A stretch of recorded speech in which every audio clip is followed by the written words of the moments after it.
Gold hub తాకట్టులో ఉన్న బంగారాన్ని విడిపించి కొనబడును. అదే రోజు ఆన్లైన్ ధరకు కొని డబ్బులు ఇవ్వబడును. నిన్న ఎమ్మెల్సీ కల్వకుంట్ల కవితక్క దగ్గరికి తీహార్ జైలుకు కవితను కలవడానికి ఇద్దరు మాజీ మంత్రులు పోయిర్రు.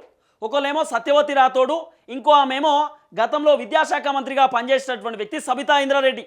ఇద్దరు కూడా పోయి కవితను కలిసే ప్రయత్నం చేసిరు, ములాఖత్ తీసుకున్నారు. దాదాపు 20 నిమిషాల పాటు కవితతో మాట్లాడే ప్రయత్నం చేసిరట. లోపల ఉన్నటువంటి ప్రతి అంశం పైన డిస్కస్ చేసే ప్రయత్నం చేసిరట. అన్ని వెసులుబాట్లు కరెక్ట్ ఉన్నాయా లేదా, ఎట్లా ఉంది సిచ్యువేషన్, మీరేం బాధపడకండి, ధైర్యంగా ఉండండి, అధైర్యపడకండి, అందరం మీతో కలిసి ముందుకొద్దాము, ఖచ్చితంగా మీకోసం బయట పోరాటం చేస్తున్నాం, మిమ్మల్ని బయటికి తీసుకురావడానికి నానా రకాలుగా ప్రయత్నాలు చేస్తూ ఉన్నాం, ధైర్యం కోల్పోకండి, ఎట్టి పరిస్థితుల్లో జాగ్రత్తగా ఉండండి అంటూ కూడా మాజీ మంత్రులు కవితతో చెప్పొచ్చేటటువంటి ప్రయత్నం కూడా చేసిరట.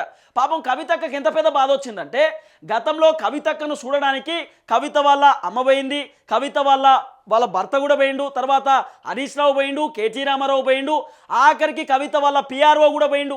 కవితను చూడడానికి వాళ్ళ కొడుకు పోయిండు, వాళ్ళ కొడుకుతో పాటు ఒక చిన్న కుక్క పిల్లని కూడా తీసుకోపోయారు. కవితక్క వాళ్ళ కొడుకు కుక్క పిల్లని కూడా చూసింది, కానీ బాపు మాత్రం ఇప్పటిదాకా పోతలేడండి. గతంలో కేటీ రామారావు పోయి కవితక్కను 20 నిమిషాల పాటు ములాఖత్ అయినప్పుడు కవితక్క కేటీఆర్కి చెప్పిందట, అందరు వస్తుర్రే అన్నయ్య, బాపొత్తలేడు, బాపుకు చెప్పొచ్చు కదా ఒకసారి రమ్మని చెప్పి, బాపును చూడాలని ఉందే అని చెప్పి కవితక్క కేటీ రామారావుతో చెప్పింది అనేటటువంటి కొన్ని అంశాలు తెరపైకి వచ్చినాయి. తర్వాత బోయిన్పల్లి వినోద్ కుమార్ కూడా పోయి కలిసి ఆఖరికి ఎట్లున్నావమ్మా, మంచిగున్నావా అని చెప్పి అందరూ పోయి కవితతో మాట్లాడేటటువంటి ప్రయత్నం చేస్తూ ఉన్నారు. కానీ కేసీఆర్ మాత్రం కవితను పట్టించుకోవడం లేదు.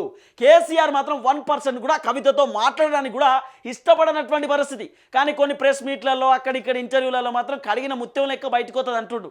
ఈ కడిగిన ముత్యం లెక్క బయటకు వస్తామని చెప్పి కవితకి చెప్తే కొద్దిగా ధైర్యంగా ఉంటుంది కదా అక్క, ఆడికి పోయి చెప్పాల్సిన బాధ్యత కన్న తండ్రికి ఉంటుంది కదా. సరే, కన్న తండ్రి బిడ్డ మీద కోపం ఉంది అనుకుందాం, బీఆర్ఎస్ పార్టీ అధినేత కదా, ఒక మహిళా లీడర్ని ఆడ జైల్లో పోతా ఉంటే కేసీఆర్ పోయి అట్లీస్ట్ పలకరించాల్సిన అవసరం ఉంటుంది, సానుభూతన చూపించాలి, పాపం లోపల ఇబ్బంది పడతా ఉందని చెప్పి మార్చి 15వ తారీఖు తీసుకోపోయారు అక్కను. మార్చి 15 అంటే మళ్ళీ అలా దాదాపు 19వ తారీఖు, అంటే 3 నెలలు పూర్తయిపోతున్నటువంటి పరిస్థితి. కవితక్క తీహార్ జైలు పోయి నానా రకాలుగా ఇబ్బంది పడుతుంది. కవిత 2-3 సార్లు జనరల్ బెయిల్ పిటిషన్ పోయింది, తర్వాత మధ్యంతర బెయిల్ పిటిషన్ లేచింది, అన్ని బెయిల్ కొట్టేసేటటువంటి పరిస్థితి కనబడుతున్నది. ఇప్పుడు సింపుల్గా కవితక్క దగ్గరికి ఎవరు ములాఖతుకు పోయినా, గతంలో ఆర్ఎస్ ప్రవీణ్ కుమార్ పోయి కూడా కవితకు ములాఖత్ అయ్యి ఆమెను కలిసే ప్రయత్నం చేసినా కూడా బాల్కా సుమన్ పోయిండు, గువ్వల బాలరాజు, పాడి కౌశిక్ రెడ్డి, కేటీఆర్ వీళ్ళందరూ పోయి కలిసిరు. అంటే బీఆర్ఎస్ లీడర్లు అందరూ కూడా ఇప్పుడు ఫ్రీ టైం దొరికింది కదా. ఎందుకంటే మొన్నటి దాకా మొత్తం ఎన్నికల షెడ్యూల్ బిజీ, పార్లమెంట్ ఎన్నికలని, అసెంబ్లీ ఎన్నికలని, ఐసా పెద్ద కథ ఉంటుండే.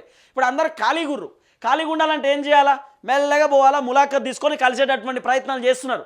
సో కవితక్క కొన్ని కేటీ రామారావుకు మొన్న పుస్తకాలు అడిగిందట, నాకు పెన్నులు కావాలి, పుస్తకాలు కావాలి, నాకు ఇప్పి అన్న, ఇంట్లోకి వెళ్ళి భోజనం కావాలి, ఈ నార్త్ ఫుడ్ నేను తినలేకపోతున్నా, వీళ్ళు వండేటటువంటి వంట నేను తినలేకపోతున్నా అని చెప్పి కవితక్క కేటీ రామారావును రిక్వెస్ట్ చేసేటటువంటి ప్రయత్నం కూడా చేసిందట.